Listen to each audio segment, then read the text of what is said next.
Assalamualaikum warahmatullahi wabarakatuh. Apabila ditanya kepada kita, adakah tuan ataupun puan ingin menjadi kaya selama-lamanya dan tak mahu jatuh miskin walaupun sekali? Pastinya kita akan menjawab, ya.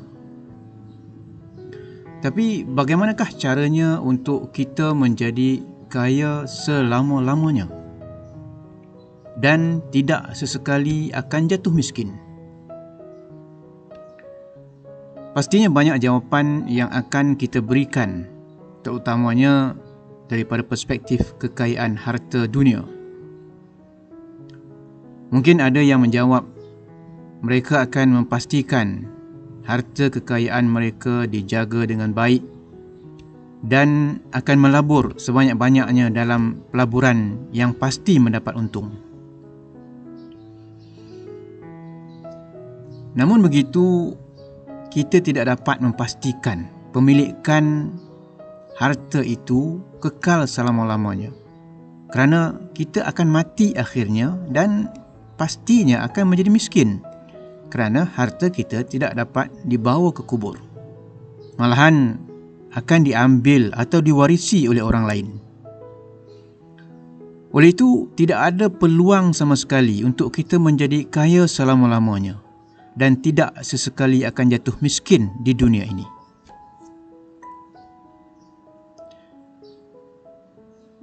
Satu-satunya peluang yang ada adalah kita berusaha menjadi kaya di akhirat, kerana Allah Subhanahu wa taala menjanjikan kekayaan yang kekal kepada kita di akhirat. Firman Allah di dalam surah Asy-Syura ayat 36, A'udzu billahi minasyaitonir rajim. فَمَا أُوتِيتُم مِّن شَيْءٍ فَمَتَاعُ الْحَيَاةِ الدُّنْيَا وَمَا عِندَ اللَّهِ خَيْرٌ وَأَبْقَىٰ لِلَّذِينَ آمَنُوا وَعَلَىٰ رَبِّهِمْ يَتَوَكَّلُونَ. Sadaqallahul Azim. Maksudnya, apa jua yang dianugerahkan kepada kamu, wahai manusia, maka ia hanyalah nikmat kesenangan hidup untuk di dunia ini sahaja. Dan sebaliknya, apa yang ada di sisi Allah, yakni dari pahala hari akhirat, adalah lebih baik dan lebih kekal bagi orang yang beriman dan yang berserah bulat-bulat, yakni bertawakal kepada Tuhannya. Ayat 36 surah Asy-Syura ini menjelaskan bahawa kekayaan yang lebih baik dan kekal akan dianugerahkan kepada orang beriman yang bertawakal.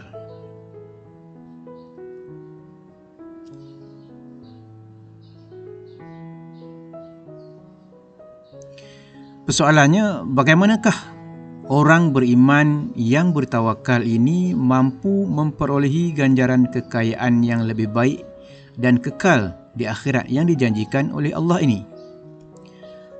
Firman Allah di dalam ayat 37 surah Asy-Syura, A'udzu billahi minasyaitonir rajim. وَالَّذِينَ يَجْتَنِبُونَ كَبَائِرَ الْإِثْمِ وَالْفَوَاحِشَ وَإِذَا مَا غَضِبُوا هُمْ يَغْفِرُونَ. Sadaqallahul Azim.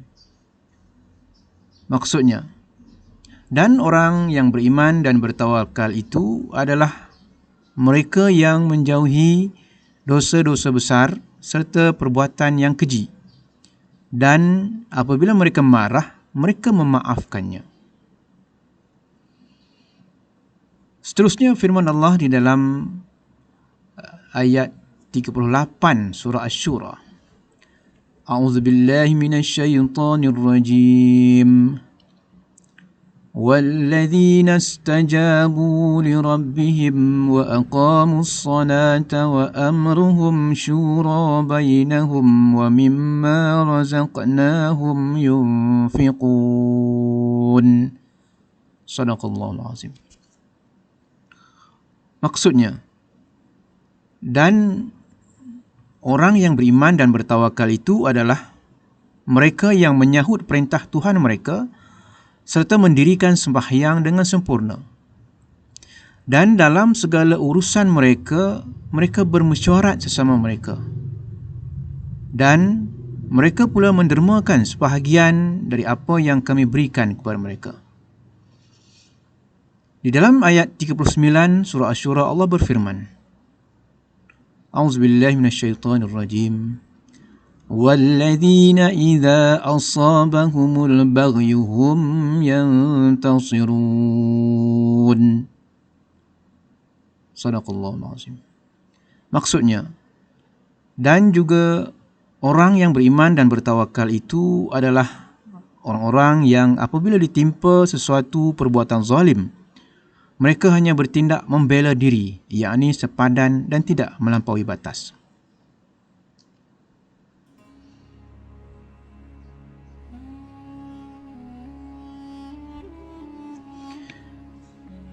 Berdasarkan pembacaan dan tafsiran ayat 37 sehingga 39 surah Asy-Syura ini, beberapa perkara penting dapat kita rumuskan di sini. Yang paling utama adalah berkaitan 8 syarat asas yang perlu dipenuhi oleh orang beriman atau orang kaya dunia akhirat untuk memperolehi kekayaan kekal yang dijanjikan oleh Allah di akhirat kelak, iaitu pertamanya, bertawakal kepada Allah. Tawakal adalah amalan hati menyerah diri bulat-bulat kepada Allah dan tidak berharap mendapat pertolongan selain daripada Allah. Orang kaya dunia akhirat menjadikan tawakal sebagai asas pelaburan rohani kepada setiap pekerjaan dalam kehidupannya. Oleh itu, tidak ada istilah gagal dalam setiap pekerjaan kecuali belum diizinkan oleh Allah. Dan juga tidak ada istilah berjaya kecuali dengan izin dan rahmat Allah. Tawakal melengkapkan amalan zahir. Tawakal adalah cetusan hati yang sepenuhnya yakin, berserah bulat-bulat, menyandarkan diri kepada Allah Subhanahu wa taala dalam segala urusan untuk mendapatkan kebaikan yang maslahah ataupun menolak keburukan yang mudarat di dunia ini. Cetusan dan keyakinan ini lahir sebagai pelengkap kepada amalan zahir. Kedua, menjauhi dosa besar dan perbuatan keji. Dosa besar adalah umum kepada semua dosa besar yang disebut oleh Al-Quran dan hadis, iaitu yang dikenakan hukuman berat di dunia atau dijanjikan balasan siksa yang pedih di akhirat. Manakala fawahish ataupun segala perbuatan keji adalah dosa-dosa paling besar daripada dosa besar ataupun kabairul kabair. Menjauhkan diri daripada fawahish bermakna melakukan amalan dan usaha untuk mengelakkan diri daripada terjebak melakukan dosa besar dan segala perbuatan keji. Semua dosa besar dan perbuatan keji adalah termasuk dalam kategori maksiat ataupun penderhakaan terhadap perintah Allah.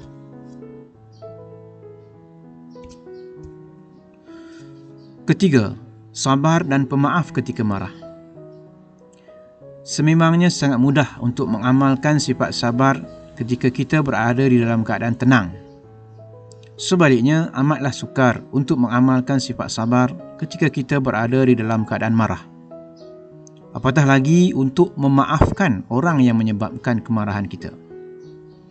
Oleh itu, sifat sabar dan pemaaf ketika marah ini amatlah unik dan amat sukar untuk diaplikasikan, kecuali oleh orang-orang yang benar-benar beriman dan bertakwa kepada Allah.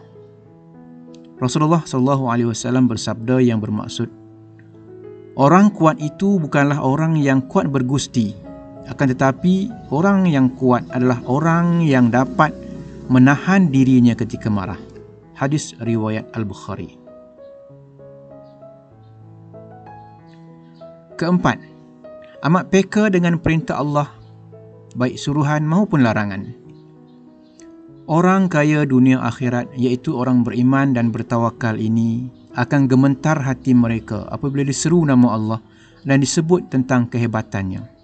Apatah lagi Allah sendiri yang menyeru mereka, maka pastinya mereka lebih gemetar dan segera menyahut seruannya. Mereka sentiasa peka dan prihatin dengan hak Allah. Apabila mendengar seruan perintah atau larangan Allah, mereka akan segera mematuhinya dan melaksanakan segala haknya kerana mereka takutkan balasan azab siksaan Allah di dunia dan akhirat. Golongan ini diumpamakan seperti seorang anggota tentera yang sentiasa bersiap sedia dan patuh berkhidmat sebaik sahaja semboyan berbunyi. Keadaan mereka seperti orang yang bersiap siaga, di mana sentiasa cergas dengan amalan dan latihan, dan bukannya orang yang masih berbaring atau tidur menunggu dikejutkan.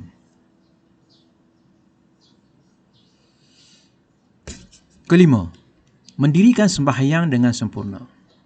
Orang kaya dunia akhirat adalah orang yang mendirikan solat dengan sempurna, iaitu sempurna aspek luarannya dengan maksud lengkap dan sempurna segala syarat dan rukun amali dan qauli.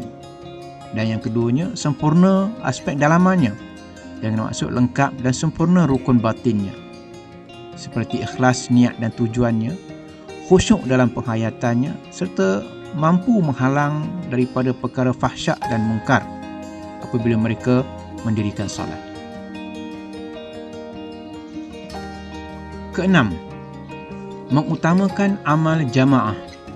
Baginda Nabi SAW diperintahkan oleh Allah agar melakukan sesuatu pekerjaan dan urusan dunia secara jamaah melalui perbincangan atau musyawarah dengan mengambil kira pandangan pelbagai pihak berkepentingan, khususnya dalam kalangan sahabat Nabi SAW. Selepas daripada itu, barulah baginda SAW diperintahkan oleh Allah untuk bertawakal. Hal ini dapat kita pelajari daripada ayat 159 surah Ali Imran. Amalan merancang dan berbincang secara jamaah untuk membuat keputusan ataupun azam dan kemudian bertawakal adalah terpakai dalam semua urusan dunia, termasuk dalam urusan mencari rezeki, memberi khidmat kepada masyarakat, keluarga dan sebagainya. Ketujuh, pemurah bersedekah. Berbeza dengan orang kaya dunia semata-mata, orang kaya dunia akhirat jika diberikan harta oleh Allah, sama ada banyak atau sedikit, mereka akan merasakan bahawa harta tersebut adalah milik mereka sepenuhnya. Bahkan mereka yakin bahawa mereka tidak merasakan bahawa harta tersebut adalah milik mereka sepenuhnya. Bahkan mereka yakin bahawa setiap harta yang diberikan oleh Allah kepada mereka ada bahagian untuk orang lain, khususnya orang miskin dan fakir. Lantaran itu tidak ada rasa sayang berlebihan mereka kepada harta yang mereka ada. Amalan sedekah mereka menukarkan nilai kekayaan sementara di dunia ini kepada nilai kekayaan kekal di akhirat. Ke-8, adil dan empati. Orang beriman apabila ditimpa kezaliman, mereka tidak akan bersifat dendam dan benci dengan orang yang melakukan kezaliman terhadap mereka. Sebaliknya, mereka bersikap adil dan empati. Jika mereka mengembalikan perbuatan zalim yang dikenakan ke atas mereka, akan dikembalikan dalam bentuk pembelaan dan bukannya pembalasan dendam. Lantaran itu akan dikembalikan dengan setimpal, adil dan tidak berlebihan. Kendati pun begitu, dibalas bukan bertujuan untuk melepaskan dendam, sebaliknya sebagai satu pernyataan empati dan pengajaran supaya orang yang menzalimi itu belajar dan insaf daripada perbuatan zalimnya. Alhamdulillah, semoga Allah memberikan kita kekuatan dan peluang untuk memenuhi kesemua 8 syarat asas menjadi orang beriman yang bertawakal ini, dan seterusnya dianugerahkan kekayaan yang kekal di akhirat kelak. Assalamualaikum warahmatullahi wabarakatuh.